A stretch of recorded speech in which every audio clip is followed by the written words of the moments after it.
Hello guys! Masaya po ako dahil lumalaki na po yung aking isang maswerteng halaman.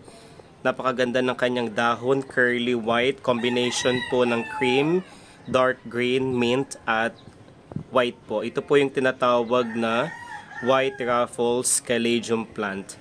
So napakatangkad at napakalaki na siya.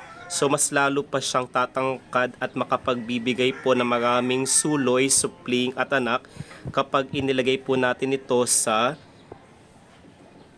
container or paso na may malawak na espasyo. So inaantay ko lamang po yung aking binili or pinurchase in avail na malalaking paso sa Lazada. Ang ganda ng kanya mga dahon guys, ayan. So hugis puso po, sumisimbolo ng pag-ibig ng tao. Enjoy guys!